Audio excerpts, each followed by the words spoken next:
Hello guys, I'm Super Ron. Welcome back to the channel, and we're here again at Auto Shack, and this week we've got one of the first cars I actually filmed here in Auto Shack back in for a rather big job.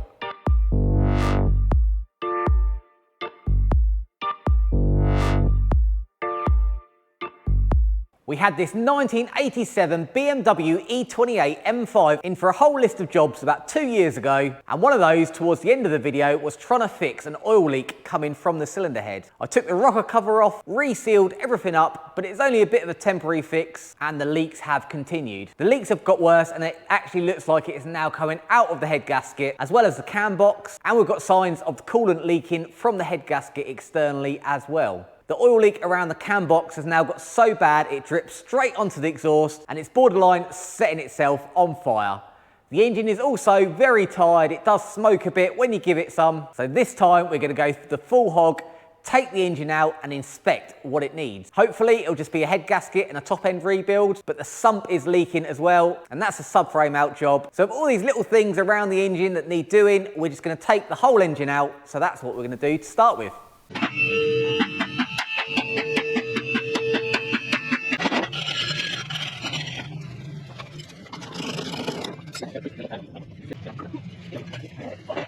As this is one long time lapse, I thought I'd talk you through what I'm up to. So I drained the engine oil, drained the gearbox oil. We're going to do a full fluid change on this, took the covers off, and I marked the prop because sometimes they do have to go back in the same position. Mark the carrier as well, so that goes in the same position, and remove the prop. Then onto the front end, started thinking about the radiator. So I started having a look what was connected, what pipes go where, see what was access underneath, but it looks like it's all from the top. So for a bit better access, it was airflow meter, airbox out. Then I could get the viscous fan off, a little spin, got that off. Then the shroud. Then I could drain all the fluid and get the radiator out. Next off was to get this huge plenum off the end. A few jubilees on that, revealing the 6 individual throttle bodies. And then I could get to some more wiring, took that out of the fuse box. Then took the oil cooler lines off that go to the front, put them out the way. Got the starter motor wiring off and a few more pipes disconnected from the back. Then another look underneath, and we could go to the power steering pump. I left all the power steering connected so it still didn't lose its fluid. Next off, in the glove box to disconnect the ECU wiring, and we could feed that back into the engine bay, and that stays with the engine as it comes out. So we got all that removed. Then the clutch slave cylinder, leaving that plumbed in so it didn't have to be bled up. Next up was the gear stick. Had to disconnect that and get the linkage off. And then we started thinking about how to get it out, but it looks like it is too long to come out as one, so we're gonna have to take the gearbox out separately. So start getting to the rest of the bell housing bolts around the outside.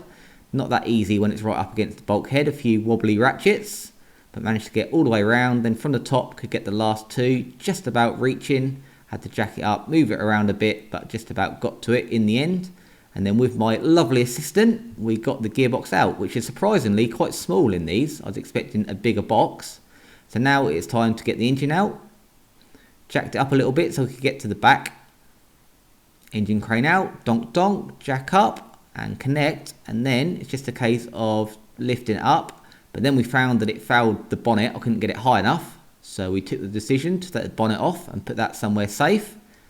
And with the bonnet off, we could then jack it up, disconnect the mounts and lift it out.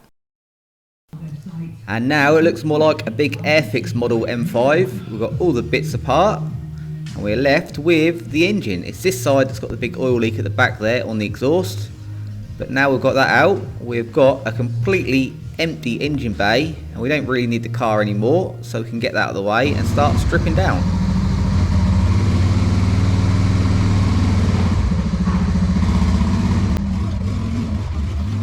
So to get it on the engine stand, we need to take the clutch off, get the bracket on, and we can lift it up, get it more manageable on the stand. It looks like it might be the original clutching. It's well worn out. It's an original BMW part, but then I looked at it and saw it's got odd bolts in it. It's got 4 of one type, 2 of the other, so probably not from the factory. And here it is up on the stand. These straight 6s are massive. They're so long. We've done V8s and everything, but these are so much longer. I've had to put a bit of BMW approved wood at the front there because it's kind of bending the stand a bit. But these are a heavy, heavy lump. As you can see, it's still all together at the minute. All its ancillaries on.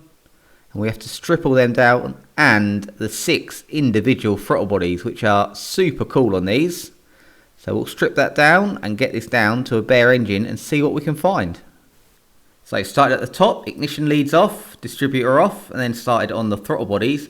There's 2 different sizes of bolts here, which is a little bit annoying, but got there in the end. Throttle bodies off in one unit, labelled the pot, tipped it upright and made a mess. As you've seen here at Auto Shack, it's always a really tidy workshop. We take great pride in keeping everything clean and the floor nice. So when something like this happens, it's a little bit annoying. So it took a little time, got all that cleaned up, and then did it the right way with a tray. Got the last few bits of coolant out. Then started taking this waterway off, which links all the head ports together. And then the exhaust manifolds, got them off, 2 individual manifolds. Then had a look in the top. So rocker cover off, lots of bolts around there, and we could see if there's any damage in here. So up in the top end, it's not looking too bad. You can see it double overhead cam, but externally you can see the head gasket has been leaking. You can see watermarks dripping down the block there, and it has definitely been leaking, and it's between the top 2 covers there where it's leaking oil down onto the exhaust. So let's get this up to TDC and start stripping. That's both cam pulleys lined up, the little notches there just by the cam cap, 1, 2, and the cranks lined up with its little mark as well. So let's strip this down. So first things first, as always, let's get organised. Got my tray all labelled up front and back, and then started getting to the cam chains. Took the tensioner out. Then you have to unbolt the cam sprockets off the end of the cams before you can get the chain out. With that lowered down, I could take the cam caps off and get them out one by one. And then I could get to the buckets, and these have to stay in order because they're all shimmed to the cams. We are probably going to be changing all these, but it's good practice to get them all in their orders. So if they do go back in the same place, they'll be in the correct order. And then we could get the cam housing off the top. Little tap, tap, tap. And off it comes. So this is where our big oil leak comes from. These 2 bits don't have a gasket, it's just face on face with a little bit of sealer. So as they get out of shape over the years, they do warp. So we're going to get all these machined up, so that'll be a perfect fit. Let's carry on. So now we can get to the head bolts. It's just a case of going around and lifting the whole cylinder head off, whopping 6 cylinders, and having a look in here. I'll show you the rest in a minute, but this is something else we found.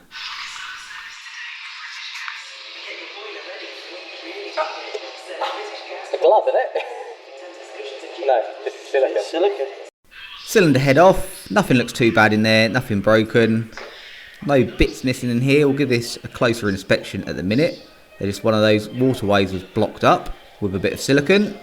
So we'll carry on this strip down.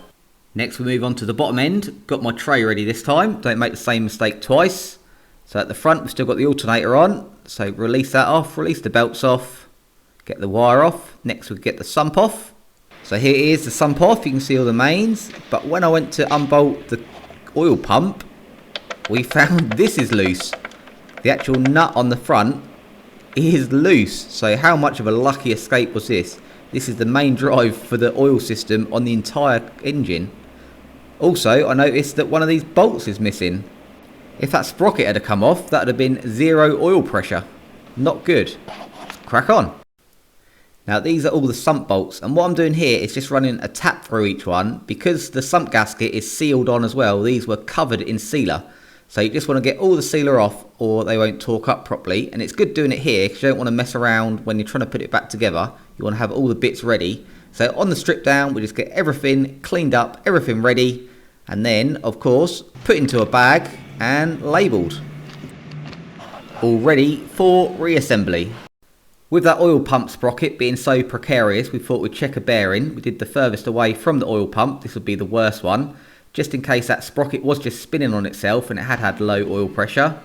But luckily, they don't look too bad. Just general wear. They are wore out, but they haven't broken up. This is just normal wear and tear.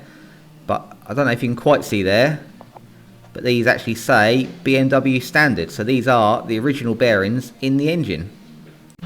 And with the main off, we could then just knock out the piston. That should slide straight out the bottom. And we can have a look at that too. And here are the state of the boards. So it's not great news. You can see there's been water ingress into the pistons, causing this corrosion. They're not looking very good, especially this one. And you get to number 6, that was just taking the piston out, and it's pretty bad. There's actually a big groove at the top there. And the cylinder head is not looking any better. The coolant galleries are completely corroded.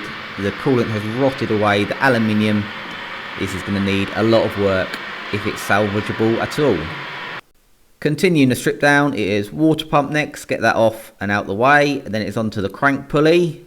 So it's a bit tight, but we managed to get it off. Marked it all up so they all stay in line, be easier for assembly. Bolts off, pulley off, and then the rest of the brackets coming off. Then we had to try and get this flange off the front. So I got the puller out, took a bit of pulling, it's well on there, probably never been off in its life. And then the cover could come off and reveal the rest of the cam gear. Nothing broken in here, just general wear and tear, so removed all them. Got the last engine mount off, and that is us done. We are completely stripped down. Everything is organised, every single bolt, bracket, everything is in its own bags, labelled, ready for assembly, because there's no telling how long it's going to be till we get this engine back. But now it is a bare block. And here's all the bits I took out of the cylinder head, the tensioner, the lifters, all the cam caps, all arranged exactly as they came out. We've got boxes full of bits. Then we've got the cylinder head and the cam box over here with all the cams. And I am going to reassemble the cylinder head back together loosely, just so I know they have all the bits that they need, because we're going to get them to reshim the cams once all the machine work is done. So I'll just put all the bolts back in just loosely, so these two are bolted back together. The head and the cam carriers are back on. And then I can put the cams in, put all the buckets in one by one, making sure they're going back in their correct slots as we took them out. So then I know they're going to have everything they need to reassemble, and then it'll be ready to go. When it comes back to us, it can just go straight back on. And with all the bits all together, all in their bags, it's time to send it off to the machine shop. We've got our bracket off because they've got their own one that end. Got it in. Not the lightest of things, bit of wiggling, cylinder head in, and we are ready to go. See you later, BMW engine.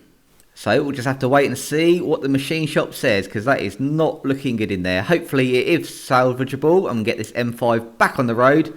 Hope you've enjoyed this video. Make sure you give it a like. Be sure to tune in to the next episode, because we'll be getting the engine back, putting this all back together, and hopefully getting this M5 back up and running. But until next time, make sure you have fun.